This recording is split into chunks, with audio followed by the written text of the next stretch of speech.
آج لگے گا ملک کی سب سے بڑی عدالت میں سب سے بڑا کیس۔ صوبوں میں انتخابات کا اعلان نہ ہونے پر سپریم کورٹ نے از خود نوٹس لے رکھا ہے۔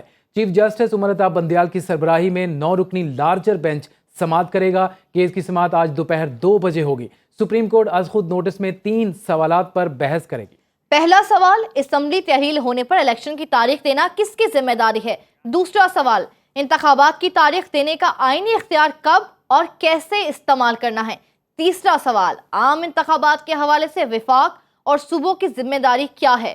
اہم کیس کے حوالے سے آپ کو اپڈیٹ کریں کہ آج لگے گا ملک کی سب سے بڑی عدالت میں سب سے بڑا کیس۔ صوبوں میں انتخابات کا اعلان نہ ہونے پر سپریم کورٹ نے آج خود نوٹس لے رکھا ہے۔ تفصیلات جانتے ہیں، اسی حوالے سے ہمارے ساتھ موجود ہیں عدیل سرفراز۔ عدیل، کہیے گا 9 رکنی لارجر بینچ آج اہم ترین کیس کی سماعت کرنے جا رہا ہے، جس کا چیف جسٹس آف پاکستان نے آج خود نوٹس لیا ہے۔ کیا ڈیٹیلز ہیں آپ کے پاس؟ جی بالکل، سپریم کورٹ آف پاکستان نے سال 2023 کا پہلا از خود نوٹس گزشتہ رات لیا ہے، اور یہ نوٹس لیا گیا ہے جیسا کہ آپ نے خود بتایا ہے کہ سپریم کورٹ کا 2 رکنی بینچ تھا، جسٹس اعجاز الحسن اور جسٹس مظاہر علی اکبر نقوی پر مشتمل، جنہوں نے جو سی سی پی او لاہور ہیں ان کے تبادلے سے متعلق کیس کی سماعت کے دوران ایک نوٹ بھیجا تھا چیف جسٹس آف پاکستان کو، جس پر انہوں نے کہا تھا کہ انتخابات کی جو تاریخ ہے اس سے متعلق از خود نوٹس جو ہے وہ چیف جسٹس ان کا اختیار ہے وہی لے سکتے ہیں، اور ان کو لینا چاہیے اگر وہ مناسب سمجھیں۔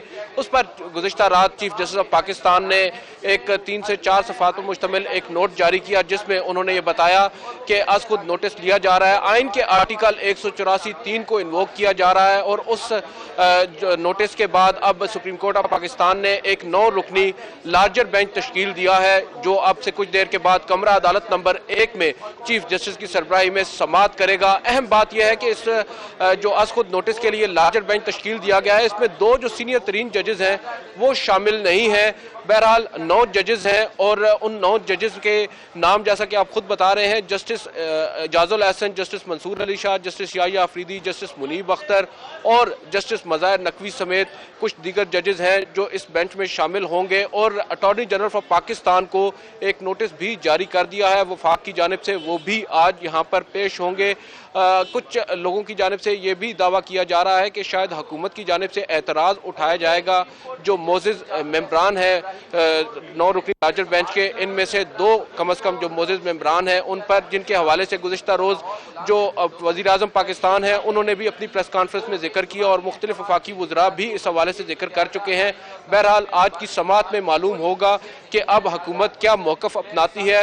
دوسری جانب دیکھا جائے تو چیف جسٹس نے یہ بات واضح کہی ہے کہ جو آئین کا آرٹیکل 224 ہے اس کی شق جو ذیلی شق 2 اس کے مطابق انتخابات جو ہیں وہ 90 روز کے بعد ہونا ہے۔ بہرحال اسمبلیاں تحلیل ہوئے 1 ماہ سے زیادہ کا عرصہ گزر چکا ہے، ابھی تک انتخابات کی تاریخ نہیں دی گئی۔ جو ہائی کورٹ نے ایک تاریخ دی ہے اس کے خلاف جو الیکشن کمیشن ہے اس نے انٹرا کورٹ اپیلیں دائر کر رکھی ہیں۔ چیف جسٹس نے اس کے علاوہ یہ بھی کہا ہے کہ حکومت کی جانب سے جن ججز پر اعتراض کیا گیا ہے کیا وہ لارجر بینچ میں شامل ہیں؟ جی بالکل، جسٹس اعجاز الحسن اور جسٹس مظاہر علی اکبر نقوی دونوں اس لارجر بینچ میں شامل ہیں۔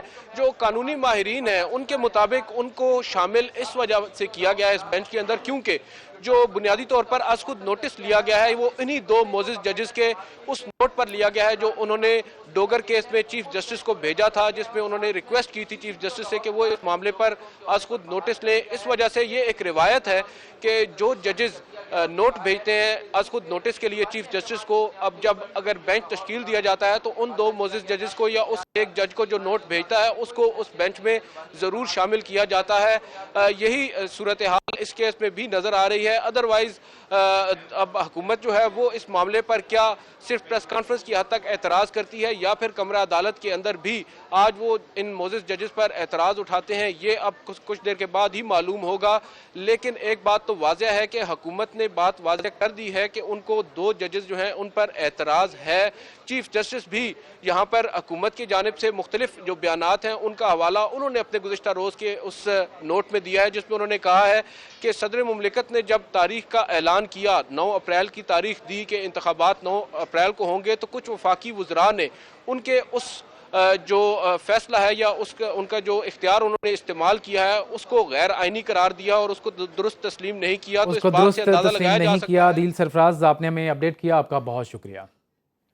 آج ملک کی سب سے بڑی عدالت میں سب سے بڑا کیس 2 بجے کیس کی سماعت ہوگی۔ سپریم کورٹ از خود نوٹس میں 3 سوالات پر بحث ہوگی۔ پہلا سوال ہوگا اسمبلی تحلیل ہونے پر الیکشن کی تاریخ دینا کس کی ذمہ داری ہے، جبکہ دوسرا سوال رہے گا انتخابات کی تاریخ دینے کا آئینی اختیار کب اور کیسے استعمال کرنا ہے، اور تیسرے سوال میں انتخابات کے حوالے سے وفاق اور صوبوں کی ذمہ داری کے حوالے سے بات چیت رہے گی۔